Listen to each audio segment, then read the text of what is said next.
আসসালামু আলাইকুম।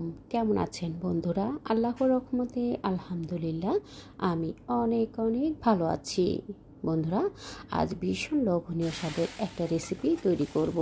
আজ আমি তৈরি করে দেখাবো গরুর মাংসের রেজালা। খুব সহজ পদ্ধতিতে ঝটপট করে আমি যেভাবে এই গরুর মাংসের রেজালাটা তৈরি করি সেই পদ্ধতিটাই আপনাদের সাথে শেয়ার করব। আশা করছি সকলের কাছেই রেসিপিটা খুব ভালো লাগবে। আজ আমি তৈরি করব 8 কেজির গরুর মাংসের রেজালা। আমি গরুর মাংসটাকে বড় বড় সাইজ করে কেটে নিয়েছি এবং হাড় চর্বি সহ মিক্স মাংস ব্যবহার করেছি। মাংসটাকে ভালোভাবে ধুয়ে পানিটা ঝরিয়ে নিয়েছি। এখানে আমি পেঁয়াজ, রসুন এবং আদা 250 গ্রাম একসাথে নিয়ে পেস্ট করে নিয়েছি। আমি এখানে 2 কাপ পরিমাণ পেঁয়াজ কুচি দিয়েছি। আমি হাফ কেজি টক দই ব্যবহার করেছি। বন্ধুরা, 8 কেজি গরুর মাংসের জন্য যতটুকু মশলা প্রয়োজন ঠিক সেই অনুযায়ী মশলাগুলো আমি ব্যবহার করছি। 10-15টা এলাচ দিয়ে দিলাম, সবুজ এলাচ, 5-6টা তেজপাতা, লবঙ্গ দিয়ে দিলাম 1 টেবিল চামচ, গোলমরিচ হাফ চা চামচ এবং দারচিনি দিয়ে দিলাম 8-10টা। একটা স্টার মশলা দিয়েছি এবং এখানে কাবাব চিনি দিয়েছি হাফ চা চামচ। বন্ধুরা, আমি আমার প্রয়োজন অনুযায়ী মশলাগুলো ব্যবহার করছি। আপনারা আপনাদের প্রয়োজন অনুযায়ী বাড়িয়ে কমিয়ে বা উপকরণ অনুযায়ী মশলাগুলো বাড়িয়ে কমিয়ে অ্যাড করে দেবেন। স্বাদ মতো লবণ দিয়ে দিলাম, 2 টেবিল চামচ দিয়ে দিলাম লাল মরিচের গুঁড়া, 2 টেবিল চামচ হলুদের গুঁড়া, ধনিয়ার গুঁড়া 2 টেবিল চামচ এবং জিরার গুঁড়া দিয়ে দিলাম 2 টেবিল চামচ। বন্ধুরা, আমি মশলাগুলোকে আমার প্রয়োজন মতো বা আমার উপকরণ অনুযায়ী কিন্তু আমি ব্যবহার করছি। আমি এখানে দিয়ে দিলাম 1 কাপ পরিমাণ তেল। আমি তেলটা আবারও পরবর্তীতে ব্যবহার করব এবং গরম মশলার গুঁড়ি, আমার ঘরে হোমমেড তৈরি করা গরম মশলার গুঁড়ি, সেখান থেকে আমি 2 টেবিল চামচের মতো দিয়েছি। আপনারা চাইলে বাজারে কেনা মশলাটাও এখানে ব্যবহার করতে পারবেন। বন্ধুরা, মশলাগুলো সব দেওয়া হয়ে গেলে এরপর আমি খুব ভালোভাবে মিশিয়ে নেব। হাতে আমি ভালোভাবে মিশিয়ে নেব। আপনারা চাইলে স্প্যাচুলা দিয়ে কিংবা হাতল দিয়ে মিশিয়ে নিতে পারেন, তবে আমি খুব ভালোভাবে হাতে মিশিয়ে নিতেই পছন্দ করি।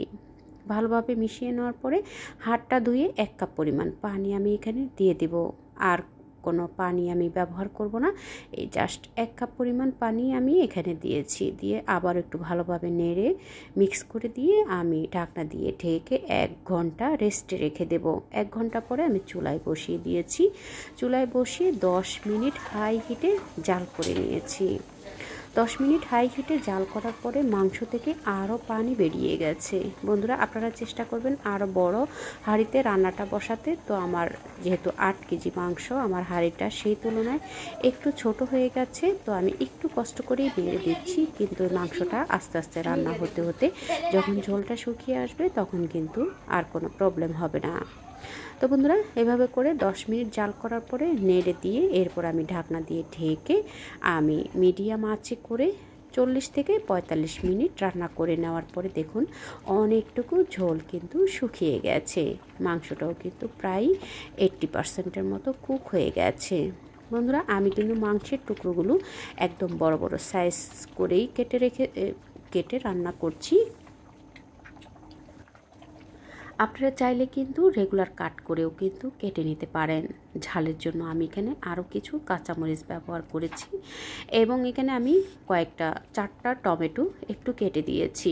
বন্ধুরা, আপনাদের হাতের কাছে যদি টমেটো সস থাকে সেক্ষেত্রে আপনারা টমেটো সসও এখানে ব্যবহার করতে পারেন। তো আমি টমেটো সসটাও পরবর্তীতে ব্যবহার করব। আমি এখানে 4টা টমেটো কেটে দিয়েছি এবং কয়েকটা আলু বোখরা দিয়েছি। প্রায় 8 থেকে 10টা আলু বোখরা দিয়ে চুলার আঁচ মিডিয়ামে রেখে আরও 20 মিনিট দমে বসিয়ে রেখেছি। এখন আমি ফোড়ন দিয়ে দেব।